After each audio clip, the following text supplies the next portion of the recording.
तो अभी हम लोग बुद्धिज़्म, जैनिज़्म से जो हमने शुरू किया, धीरे-धीरे हम अलग अलग जो आर्ट एंड कल्चर के आयाम हैं, उसको देखते हुए अभी हम आर्किटेक्चर की तरफ पहुँच चुके हैं। तो आर्किटेक्चर का पहला क्वेश्चन हमें देखना है, एंड 2012 का एक क्वेश्चन है।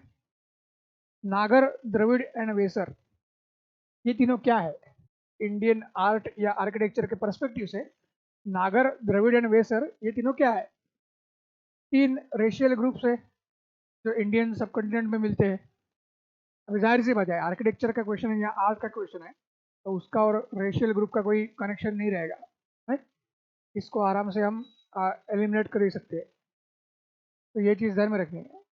अपने आप ऑप्शन आपको पता चलेगा कि इसको बेसिकली ज़रूरत नहीं है रेशियल ग्रुप के पर्सपेक्टिव से। फिर दूसरा क्या पूछा है कि आपका 3 लैंग्विस्टिक डिवीजन है, जिसमें इंडिया के लैंग्वेजेस हम क्लासीफाई कर सकते हैं। तो ऑब्वियसली वो भी गलत है? क्योंकि डायरेक्टली ये आर्ट एंड आर्किटेक्चर से कनेक्टेड है। भले ही लैंग्वेज भी आर्ट एंड कल्चर का पार्ट है, पर ये कोई लैंग्विस्टिक डिवीजन नहीं है जो हमें कभी पढ़ने को मिलता है हमारे प्रिपरेशन के दौरान। तीसरा है 3 main styles of Indian architecture, the two temple architecture है। इंडियन टेम्पल आर्किटेक्चर के 3 मेन स्टाइल्स है।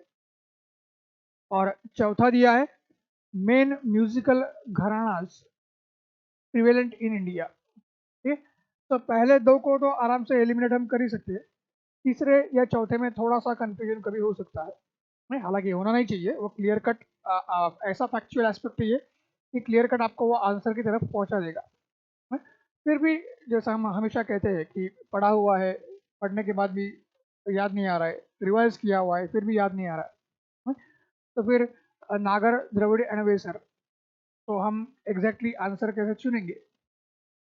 तो ध्यान में रखना है कि जो म्यूजिकल घरानास है, क्योंकि इंडियन आर्ट एंड कल्चर में म्यूजिक का भी डेवलपमेंट उतना ही इम्पोर्टेंट है। तो म्यूजिकल घरानास जो है वो मेनली क्या है कि 3 जो मेजर ग्रुप्स है उसमें ऐसा कुछ कैटेगराइज नहीं होता है?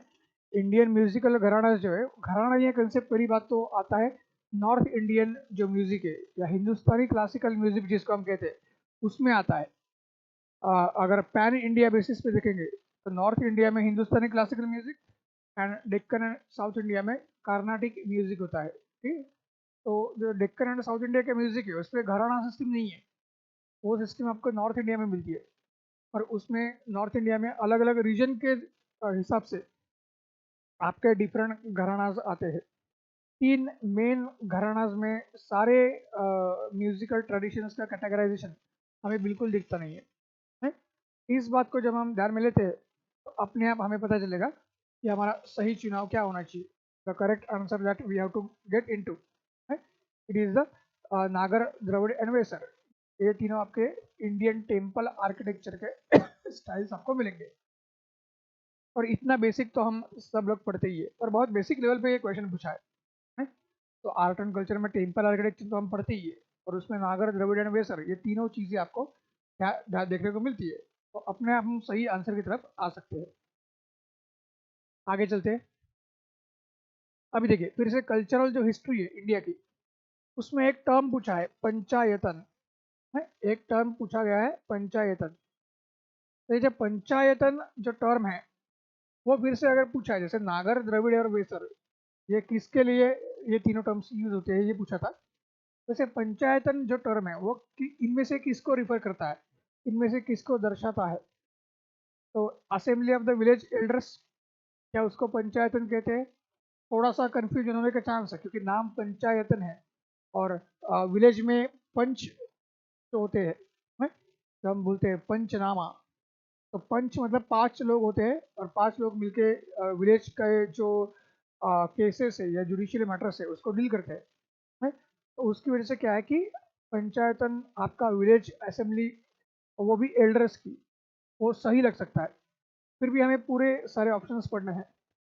फिर बी में दिया है एक रिलीजियस सेक्ट है पंचायतन। सी में दिया है style of temple construction, and D में दिया है एन एडमिनिस्ट्रेटिव फंक्शनली। ठीक, तो जाहिर सी बात है डी को हम आराम से एलिमिनेट कर सकते हैं, क्योंकि अगर कोई एडमिनिस्ट्रेटिव फंक्शनरी मतलब किसी इंडिविजुअल के बारे में बात की जा रही है, तो पंचायतन तो कोई इंडिविजुअल होता नहीं है, उसको हम निकाल सकते हैं। फिर आपका आएगा, अगर assembly of the village elders है, क्या उसको पंचायतन हम कहते हैं? तो थोड़ा सा देखते हैं क्या है। फिर एक रिलीजियस सेक्ट के बारे में पूछा है, पंचायतन कोई एक रिलीजियस सेक्ट है, तो हमारे पास ऐसा कोई रिलीजियस सेक्ट नहीं है कि जिसको हम पंचायतन कह सकते हैं। पंचायतन एक कंसेप्ट है, वो भागवतिज्म नाम के सेक्ट में आता है। ठीक है, भागवतिज्म नाम का एक जो सेक्ट है जो पोस्ट मौर्यन पीरियड में आया था, उसमें पंचायतन ये कंसेप्ट आता है कि जिसमें 5 भगवानों की पूजा की जाती है। बट वो पंचायतन नाम का कोई खुद का एक सेक्ट नहीं है, भागवतिज्म सेक्ट का वो पार्ट है। पंचायतन कोई रिलीजियस सेक्ट नहीं है, तो उसको हम निकाल सकते हैं। क्योंकि रिलीजियस सेक्ट में हमें पता है नॉर्मली शैविज्म होता है, वैष्णविज्म होता है। ओके, ये ऐसे मेजर रिलीजियस सेक्ट हमको मिलते हैं, या सूफीज़म वगैरह में भी आपके डिफरेंट डिफरेंट सूफी सिलसिलाज मिलते हैं। पंचायतन नाम का हमें कभी देखने को मिलता नहीं है, तो रिलीजियस सेक्ट को भी निकाल सकते हैं। फिर हमें चुनना है assembly A, that is assembly of the village elders, and see the style of temple construction. अभी नाम से थोड़ा सा हम ध्यान सकते हैं कि पंचायत, ठीक है, assembly of the village elders, उसको हम नॉर्मली पंचायत कहते हैं, पंचायतन नहीं कहते। ठीक है, तो उस पर्सपेक्टिव से भी हम इसको निकाल सकते हैं, विलेज एल्डर्स को, जो विलेज असेंबली है। फिर हमारे पास सही चुनाव रहेगा स्टाइल ऑफ टेम्पल कंस्ट्रक्शन। जो अभी हमने देखा नागर, द्रविड़ और वेसर, तो ये जो टेम्पल्स है जो हमारे नॉर्थ इंडिया में आने लगे थे, उसमें ये पंचायतन स्टाइल आती है, जिसमें 5 भगवानों के लिए 5 डिफरेंट आपके टेम्पल्स बनते हैं, 5 डिफरेंट श्राइन्स। ठीक है, तो एक मेन भगवान का टेम्पल रहेगा, और उसके साथ में क्या है कि आपके बाकी जो छोटे भगवान हैं उनके लिए आपका मंदिर बनेगा। ये मेन भगवान का है, उसके बाद छोटे छोटे आपके श्राइन्स रहेंगे इस तरीके से, 4 कोने में 4 रहते हैं।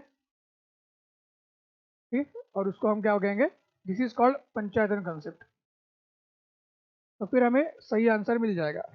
तो विलेज असेंबली जो है वो पंचायत है, तो उसको भी हटा सकते हैं, फिर सही चुनाव की तरफ हम आएंगे। तो ये चीज़ ध्यान में रखनी है। फिर से टेम्पल के बारे में क्वेश्चन है, कुछ प्लेसेस दी हुई है, और उसमें से मोस्ट फेमस प्लेसेस जहाँ पे सन टेम्पल मिलता है वो पूछा गया है। ठीक है, अभी पहली प्लेस है अरसावल्ली, दूसरी प्लेस है अमरकंटक, और तीसरी प्लेस है ओमकारेश्वर। तो अभी पहले ही देखेंगे अगर तीनों प्लेसेस को, तो ओमकारेश्वर जैसे हम देखेंगे तुरंत हमें पता चलेगा कि ये नॉर्मली हमें पता है ये शिव टेम्पल यहाँ पे है, ज्योतिर्लिंग है। ठीक है, तो ओमकारेश्वर को हम हटा सकते हैं, और ओमकारेश्वर को अगर हमने हटा दिया, हमारा सही आंसर अपने आप हमारे सामने आ रहा है। क्यों? जहां जहां पे 3 है उसको हटाओ, एक ही ऑप्शन आपके पास है, वन ओनली। आपको सेकंड ऑप्शन भी देखने की जरूरत नहीं है क्या है? बस ओमकारेश्वर एक बार अगर आपको क्लियर है कि वो शिव टेम्पल है, ज्योतिर्लिंग का है, मध्य प्रदेश में है, उज्जैन के पास, और उतना लगभग हमें पता होता है, एक कॉमन सेंस या जनरल अवेयरनेस की चीज़ है, पढ़ा नहीं होगा तो भी पता होगा, अपने आप हम सही चुनाव की तरफ आएंगे, क्योंकि ऑप्शन उसी हिसाब से दिए है। तो अरसावल्ली एक ही हमारा सन टेम्पल है इन गिवन ऑप्शंस में।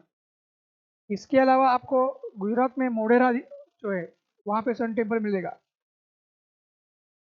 ठीक, और कश्मीर में एक जगह है मारतंड, मारतंड सन टेम्पल। ठीक, फिर उड़ीसा का आपका कोणार्क में है सन टेम्पल।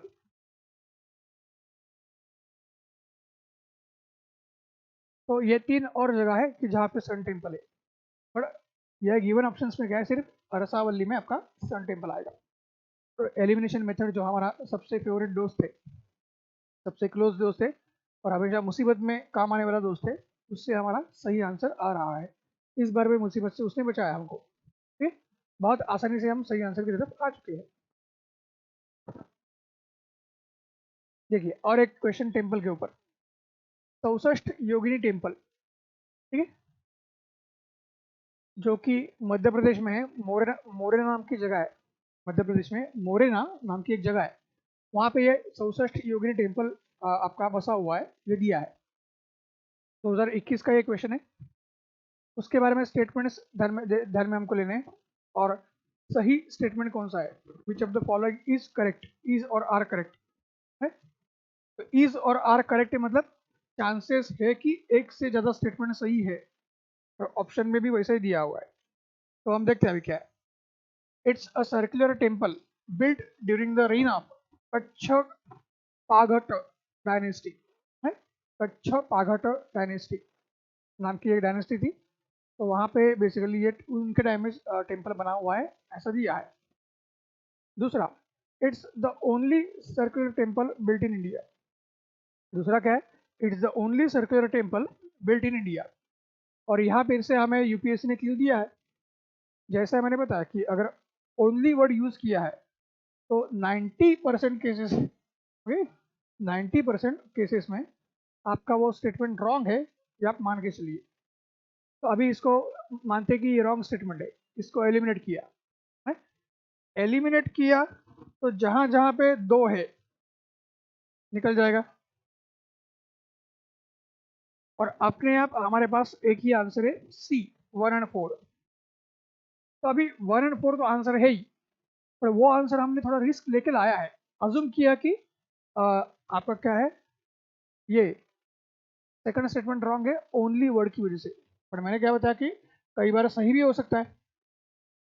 तो फिर जो सेकंड स्टेटमेंट हमने निकाल दिया है और उसके बाद ऑप्शंस भी एलिमिनेट किए हैं, तो सही ऑप्शन हमें क्या है, हमारे हिसाब से 1 और 4 है। तो एक बार स्टेटमेंट पढ़ लेंगे है कि पहला ऑप्शन क्या बोल रहा है स्टेटमेंट, ये एक सर्कुलर टेम्पल है वो, और कच्छ पाघटा डायनेस्टी के टाइम में बिल्ड किया गया है।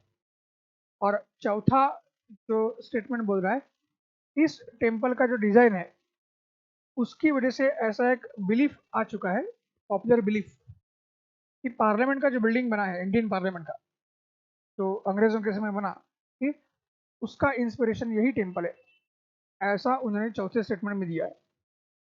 और अभी जो मैंने बताया कि तीसरा स्टेटमेंट अगर देखेंगे, it was meant to promote Vaishnava cult in the region. It was meant to promote Vaishnava cult in the reason.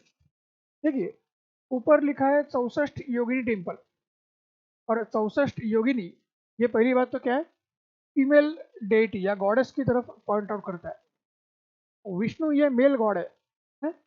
तो इसलिए क्वेश्चन और गिवन स्टेटमेंट इसमें मैच नहीं होता है, अपने आप कॉन्ट्राडिक्शन है, इसको निकाल दो। और इसको निकाला और इसको निकाला तो हमारे पास अपने आप 1 और 4 आंसर बच ही रहा है। ऑलरेडी हमने रिस्क लेके 1 और 4 पे आए थे है? तो क्लियर कट जो एलिमिनेशन मेथड है वो देखने के बाद हमें पता चलेगा आंसर एक ही है, 1 और 4 सी। ठीक है, तो इस तरीके से हमने सही चुनाव किया है। तो क्वेश्चन और स्टेटमेंट इसके बीच का भी रिलेशन देखना है। मैं बार बार आपको क्या बताता हूँ, हर एक स्टेटमेंट के बीच का रिलेशन क्या है वो देखना है, एक ही स्टेटमेंट में 2 चीज़ों के बीच का रिलेशन क्या है वो भी देखना है। और अभी ऐसा क्वेश्चन जब आता है, इसमें तो क्वेश्चन में क्या दिया है और उस वो जो दिया है क्वेश्चन में वो किस हद तक आपके स्टेटमेंट में मैच करता है वो भी देखना है। तो हमारे पास बिल्कुल एक कॉन्ट्राडिक्शन आया है कि यहाँ पे 64 योगिनी बोला है, मतलब फीमेल गॉडेस कल्ट, गॉडेस की पूजा है ये, और यहाँ पे वैष्णवा है तो आपकी गॉड की पूजा आती है। ये बिल्कुल भी कॉन्ट्रास्टिंग है? और इसीलिए आपका आंसर 1 और 4 ही आएगा। तो इस तरीके से common sense and logical sense इस्तेमाल करके आपको क्वेश्चंस सॉल्व करने हैं।